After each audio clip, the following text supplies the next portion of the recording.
हाँ जी, ये जगह है जी गुरु रमाणा चंद गुरु महाराज की। यहाँ इस साथ में तालाब है। यहाँ सरवण अपने माता पिता के लिए पानी लेने आया था। उसके मामा जी ने तीर मारा था, उसकी डेथ हो गई थी। इसका नाम है माइया जोहड़, माइया जोहड़ जी। ये गुरु रमाणा चंद गुरु महाराज की जगह है, जहाँ गुरु जी ने भक्ति की, तपस्या की।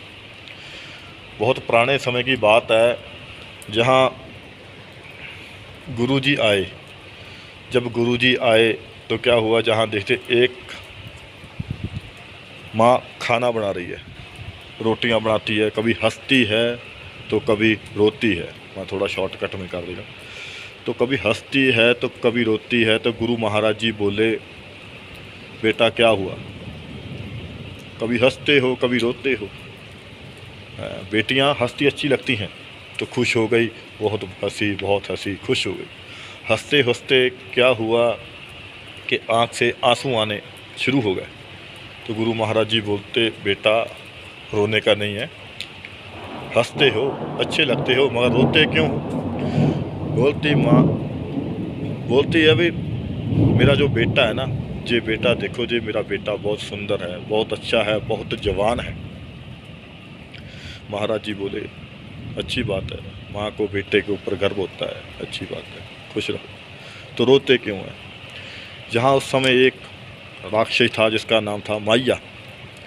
आज माइया आएगा, इसको खा जाएगा। तो गुरु महाराज जी बोलती है।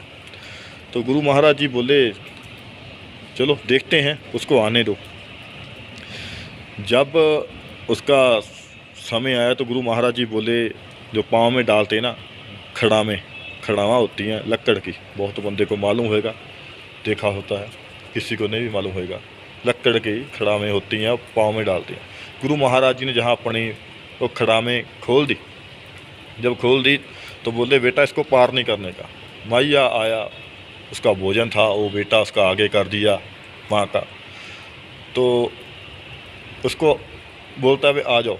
तो बाबा जी पहले ही बोल दिए थे गुरु जी कि आप बेटा आगे नहीं जाने का, और जिसकी मौत आई हो उसको तो डर लगेगा ही।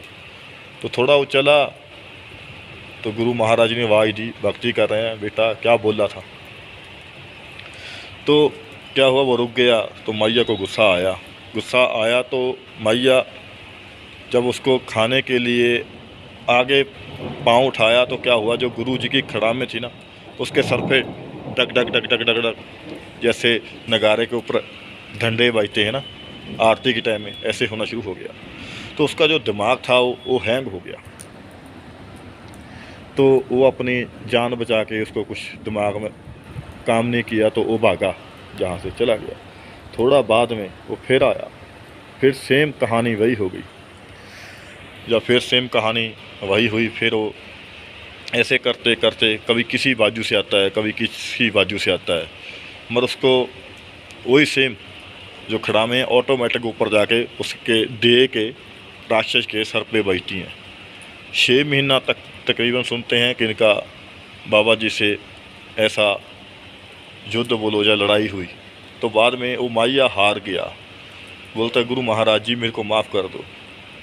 तो गुरु महाराज जी बोले, तेरे को मारना होता हमारे लिए कोई बड़ी बात नहीं थी, हम तुमको मार सकते थे, पर तुमको छोड़ देते हैं। आज के बाद तुम किसी का बाल भी बांका नहीं करेगा, और ख़ास करके जहाँ जोहड़ जी। ठीक है जी। तो मैया अपनी गलती माना तो गुरु जी ने उसकी जान बख्श दी।